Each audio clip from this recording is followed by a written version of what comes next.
Morning. Good morning, Animesh. Good morning. Good morning, Simran. Fundamental rights तो मौलिक अधिकार क्या होते हैं? जैसे आप सभी को मालूम है, जो भारत है क्या है, लोकतांत्रिक देश है और लोकतांत्रिक देशों में के अनेक देशों के नागरिक निश्चित अधिकारों का उपभोग करते हैं। यानी कि आप क्या हो, भारत के नागरिक हो और आप क्या करते हो, आपके पास कई सारे अधिकार है, आप उन सभी अधिकारों को क्या करते हो, उपभोग करते हो, यानी कि यूज करते हो, जो देश की न्यायिक व्यवस्था द्वारा संक्षिप्त होते हैं। यानी कि जो देश की जो न्यायिक व्यवस्था है उसी ने आप सभी को ये अधिकार प्रोवाइड करा है और इनका उल्लंघन की अनुमति न्यायालय द्वारा किसी को भी नहीं दी गई है। यानी कि कोई भी व्यक्ति इसका उल्लंघन नहीं कर सकता है जो अधिकार आपको दिए गए हैं।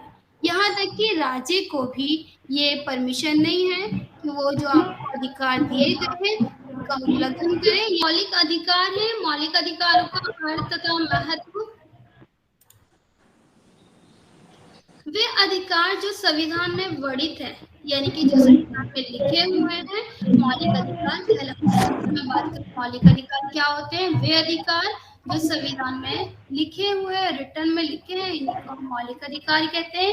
ये अधिकार सभी नागरिकों के शारीरिक, मानसिक व नैतिक विकास की पूर्ण रूप में सुनिश्चित करते हैं। यानी कि हर एक व्यक्ति की जो शारीरिक है या मानसिक, नैतिक, इन सभी की जो पूर्णपण को सुनिश्चित करते हैं, वो उन सभी आधारभूत स्वतंत्रताओं तथा शर्तों को समाहित करते हैं जो एक उचित रहन सहन के लिए आवश्यक है।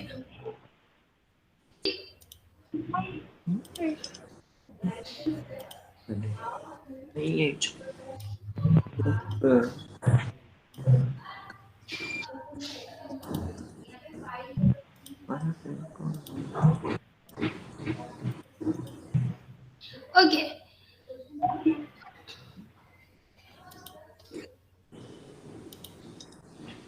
देखो जैसे मैंने आपको बताया, क्या बताया अभी, कि जो फंडामेंटल राइट्स है, अगर हम इंग्लिश में देखें, those right which are mention in the constitution are called fundamental. जो भी राइट आपके कॉन्स्टिट्यूशन में लिखे हुए हैं उन्हीं को हम क्या कहते हैं, फंडामेंटल राइट्स कहते हैं। और ये आपके physically, mental and moral development पर डिपेंड करते हैं हर एक सिटीजन के। ठीक है, इतना समझ आया सिमरन, अनिमेश? क्या होता है, अगर मैं बात करूं मौलिक अधिकार, तो इसका अर्थ बताओ जरा, क्या है? कुछ डिफाइन कर सकते हो आप मौलिक अधिकार को? श्रीकर प्रसाद बताइए।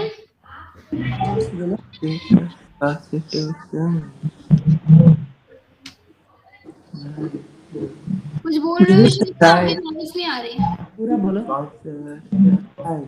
हाँ, कॉन्स्टिट्यूशनल राइट बोल रहे हैं।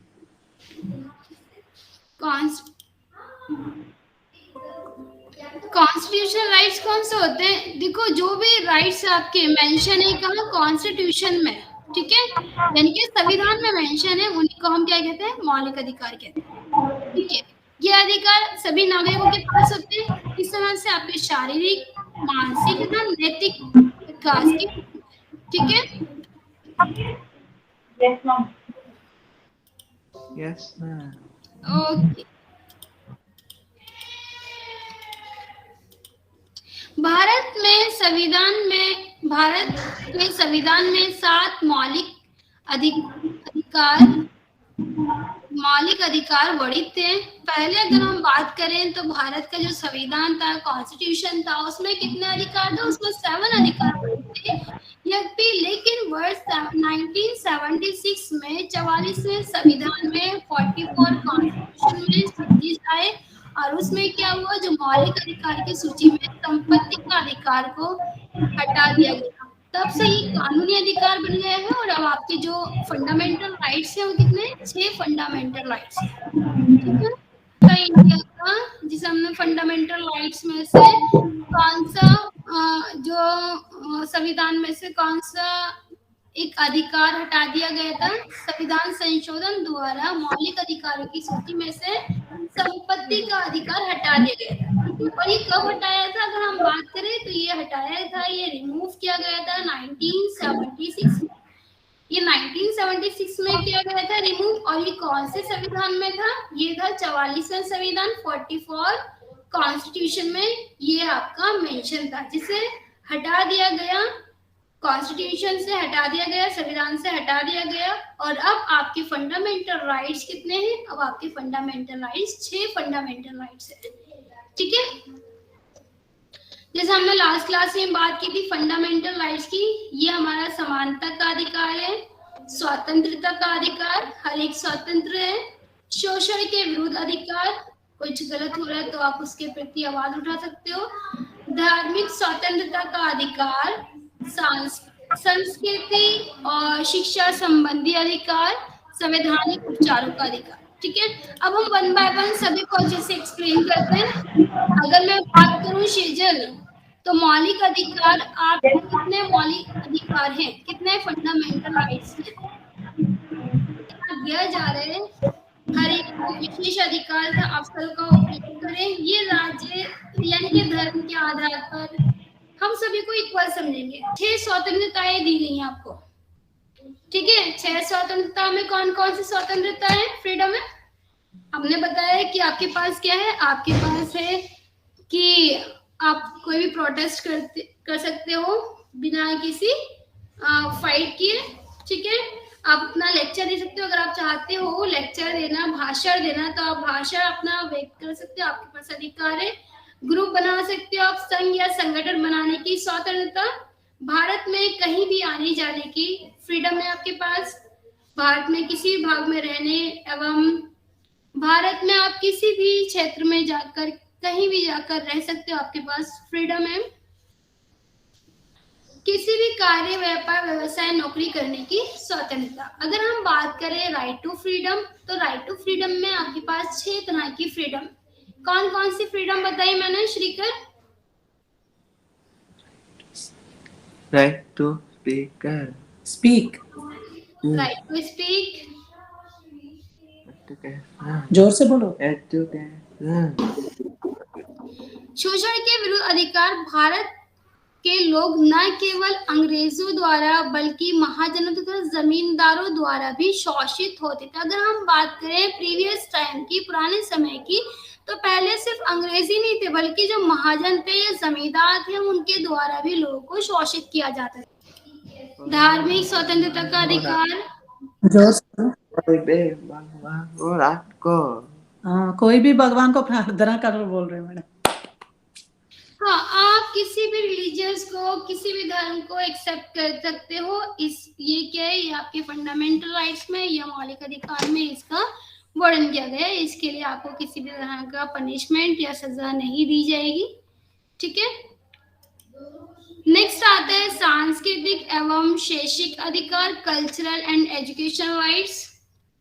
कल्चरल एंड एजुकेशन राइट्स की अगर हम बात करें, इसमें क्या आता है, भारत विभिन्न संस्कृतियों, लिपियों तथा भाषाओं का एक विशाल देश है। अगर हम बात करें भारत की, तो भारत में कई तरह के लोग रहते हैं, सभी अपने अपने संस्कृति को, अपने अपने कल्चर को, अपनी अपनी भाषाओं को फॉलो करते हैं। लोग अपनी भाषा और संस्कृति पर गर्व करते हैं। अगर हम बात करें, हर एक की अपनी एक भाषा होती है, हर एक के अपने एक कल्चर होता है, और सभी अपने अपने कल्चर पर, अपने लैंग्वेज पर क्या करते हैं, प्राउड फील करते हैं, गर्व करते हैं। हमारा संविधान लोगों को उनकी संस्कृति तथा भाषा के लिए आवश्यक सुरक्षा प्रदान करता है। जो हमारा संविधान, मेंटल राइट्स एक बार रिकॉल कराओ, वन बाय वन सभी रिकॉल कराएंगे। सिमरन कैमरा ऑफ नहीं करना। श्रीकर आप बताओ, 6 मौलिक अधिकार है, फटाफट से एक बार रिपीट करा दो, फिर हम क्लास वाइंड अप करते हैं। Right to equality. Right to equality. Freedom. Okay, जैसे श्रीकर ने बोला राइट टू इक्वालिटी, सिमरन क्या होता है राइट टू इक्वालिटी? तो सिंपल है, नेक्स्ट बताओ। Right to freedom. Right to freedom, freedom. Okay, next बताएगी Priyanka. Priyanka, right to freedom के बाद थर्ड पॉइंट, तीसरा अधिकार कौन सा है? right to आपको नहीं बोल रहे। सिमरन बरेजा बताइए third point. Simran Bareja. right against exploitation. Right to against exploitation, क्या होता है इसमें? गलत हो रहा है, आपको लगता है कि ये गलत है तो आप उसके प्रति आवाज उठा सकते हैं, ठीक है? तो क्या है इसमें राइट टू अगेंस्ट एक्सप्लोटेशन में? सिमरन, जो हमें गलत लग रहा है आप बोल सकते हैं उस चीज के बारे में। उसके अगेंस्ट में हम अपनी वॉइस उठा सकते हैं। Very good. नेक्स्ट बताइए Shrikar Prasad. right to religious right to religious freedom, very good. Next Shrikar, आप बताओ। श्रीकर, culture, हाँ जोर से बोलो। culture, culture and education rights. Culture and education rights में क्या होता है श्रीकर? थोड़ा सा डिफाइन कर दो, एक सेंटेंस में बता दो आप, जो समझ आए आपको। name, ओ चाइल्ड लेबर नहीं होना है, बोल रहे। चाइल्ड लेबर नहीं करना। ओके, नेक्स्ट लास्ट है सिमरन, लास्ट। मैम मैंने बताया तो कि किसी के अगेंस्ट बोलना होगा, जो बात गलत लग रही है उसके अगेंस्ट कहना। और ओके, वेरी गुड। अभी हमने आज जो पढ़ा मौलिक अधिकार के बारे में जाना है। नेक्स्ट क्लास में हम करेंगे जो आपके मौलिक कर्तव्य, जो आपकी रिस्पॉन्सिबिलिटीज है उनके बारे में पढ़ेंगे।